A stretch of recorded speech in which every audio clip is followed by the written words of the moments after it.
The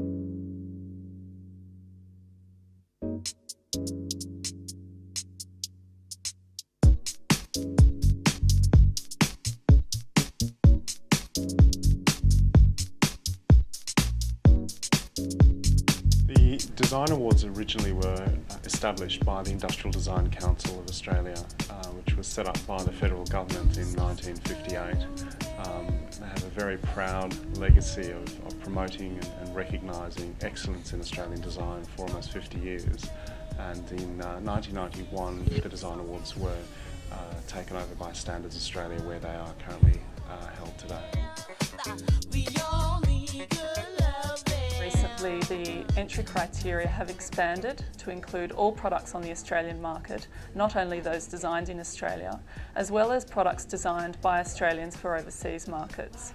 The heart of what we're doing is to ensure that the promotion of the Australian design industry and the profession of industrial design in Australia is the key driver behind what we're doing.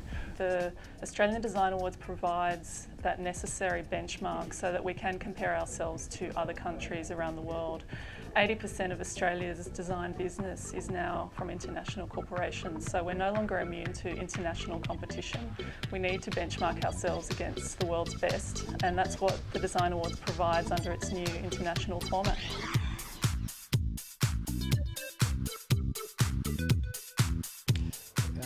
The awards process in Australia has been fantastic, partly because we have such an immature design market.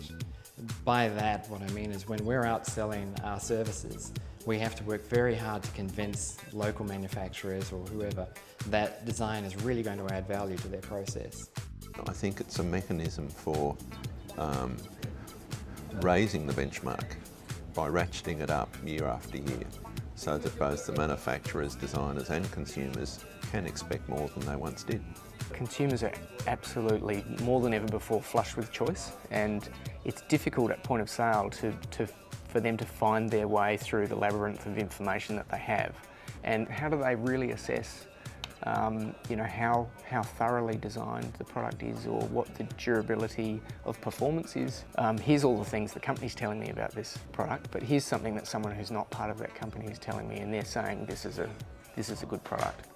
The Australian International Design Awards actually, in my opinion, has one of the most rigorous design assessment processes in the world. It actually started out by being one of the world's first design programs to use an online shortlisting system. We actually pull all the products apart and look at every single aspect, including functionality, aesthetics, ergonomics, quality and use of materials, value for money.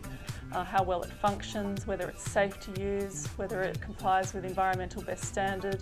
As well as innovation, probably being one of the most critical parts of the criteria. We have a look at just how innovative and creative the product actually is, and is it addressing a real need. The panel consists of experts in all areas of product design and development, including industrial design, engineering design, software electronics design, furniture and lighting design, graphics, architecture, production and intellectual property.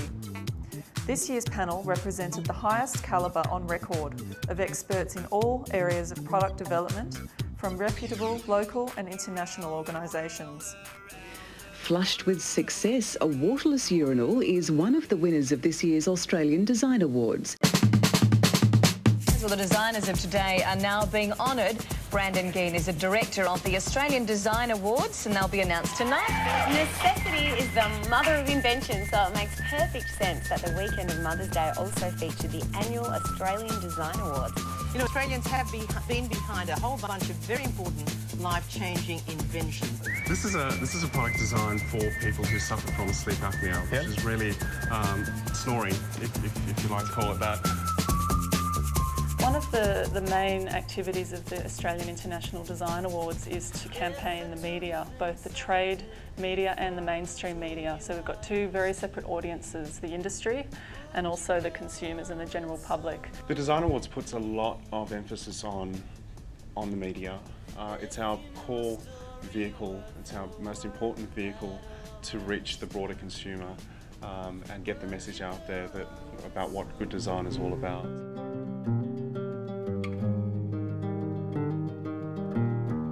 course, awards are very important because what they really do is confirm what you believe. And whilst you always know that you are out there and you've got the best, to have someone else appoint you and award you with some outstanding achievement really makes you very proud to be Australian, very proud to be part of the operation. To have a recognised body that refers to the subject of design with some degree of passion and who cares and polices it, that's really very important. I've been running the awards for the last 10 years, and there's one particular moment to me that really made me realise why I love this job so much, and that was seeing the results of one of the products that was given a design award. It was a cochlear implant, and we saw it firsthand, the person who had the implant get up there on the stage and thank the designers and thank the engineers for developing such a fantastic product that allowed this person to hear everyone in the room clap. And it was a standing ovation and not a dry eye in the house, and I sort of went, that's why I love this job.